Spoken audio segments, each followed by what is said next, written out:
Astro बातें की प्रमुख देवियाँ। इस श्रृंखला में आज हम भगवती श्री लक्ष्मी के बारे में जानकारी सुनेंगे।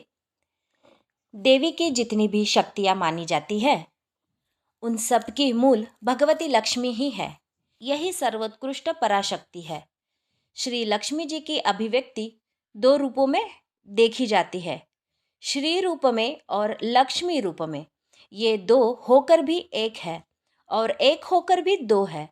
दोनों ही रूपों में ये भगवान विष्णु की पत्नी है। इनकी थोड़ी सी कृपा प्राप्त करके व्यक्ति वैभववान हो जाता है। भगवती लक्ष्मी कमलवन में निवास करती है, कमल पर बैठती है और हाथ में कमल ही धारण करती है। समस्त संपत्तियों की अधिष्ठात्री श्री देवी शुद्ध सत्वमयी है। विकार और दोषों का वहाँ प्रवेश भी नहीं है। भगवान जब जब अवतार लेते हैं तब तब भगवती श्री लक्ष्मी भी अवतीर्ण होकर उनकी प्रत्येक लीला में सहयोग देती है। इनके आविर्भाव का इतिहास इस प्रकार है। महर्षि भृगु की पत्नी ख्याति के गर्भ से एक त्रिलोक सुंदरी कन्या उत्पन्न हुई। वह समस्त शुभ लक्षणों से सुशोभित थी, इसलिए उनका नाम लक्ष्मी रखा गया।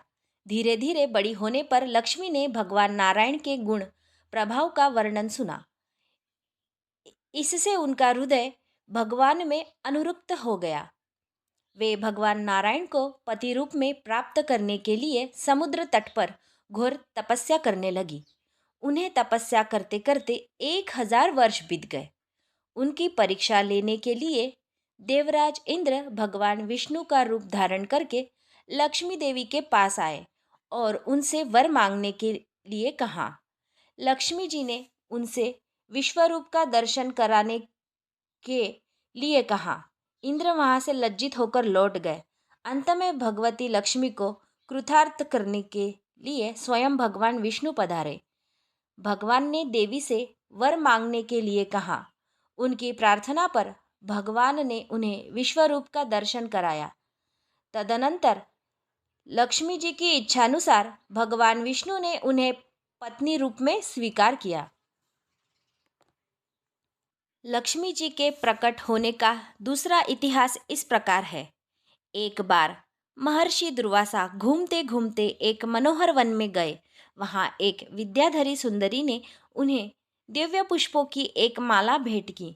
माला लेकर उन्मत्त वेशधारी मुनि ने उसे अपने मस्तक पर डाल दिया और पुनः पृथ्वी पर भ्रमण करने लगे। इसी समय दुर्वासा जी को देवराज इंद्र दिखाई दिए। वे ऐरावत पर चढ़कर आ रहे थे। उनके साथ अन्य देवता भी थे। महर्षि दुर्वासा ने वह माला इंद्र को दे दी। देवराज इंद्र ने उसे लेकर ऐरावत के मस्तक पर डाल दिया। ऐरावत ने माला की तीव्र गंध से आकर्षित होकर उसे सूंड से उतार लिया और अपने पैरों तले रौंद दिया। माला की दुर्दशा देखकर महर्षि दुर्वासा क्रोध से जल उठे और उन्होंने इंद्र को भी भ्रष्ट होने का शाप दे दिया। श्री भ्रष्ट होने का शाप दे दिया। उस शाप के प्रभाव से इंद्र श्री भ्रष्ट हो गए और संपूर्ण देवलोक पर असुरों का शासन हो गया। समस्त देवता असुरों से संत्रस्त होकर इधर उधर भटकने लगे। ब्रह्मा जी की सलाह से सभी देवता भगवान विष्णु की शरण में गए। भगवान विष्णु ने उन लोगों को असुरों के साथ मिलकर श्री सागर को मथने की सलाह दी।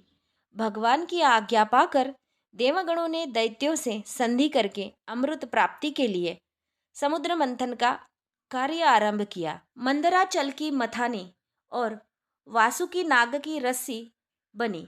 भगवान विष्णु स्वयं कच्छप रूप धारण करके मंदराचल के आधार बने। इस प्रकार मंथन करने पर श्री सागर से क्रमशः कालकूट विष, कामधेनु, उच्चैश्रवा नामक अश्व, ऐरावत हाथी, कौस्तुभमणि, कल्पवृक्ष, अप्सराएं, लक्ष्मी, वारुणी, चंद्रमा, शंख, शार्ग धनुष, धन्वंतरी और अमृत प्रकट हुए। क्षीर समुद्र से जब भगवती लक्ष्मी देवी प्रकट हुई तब वे खिले हुए श्वेत कमल के आसन पर विराजमान थी। उनके श्री अंशों से उनके श्री अंगों से दिव्य कांति निकल रही थी। उनके हाथ में कमल था। लक्ष्मी जी का दर्शन करके देवता और महर्षिगण प्रसन्न हो गए। उन्होंने वैदिक श्री सूक्त का पाठ करने के उन्होंने वैदिक श्री सूक्त का पाठ करके लक्ष्मी देवी का स्तवन किया। सब सबके देखते देखते वे भगवान विष्णु के पास चली गई। श्रोताओं, ये थी श्री भगवती लक्ष्मी की संक्षेप रूप में कहानी।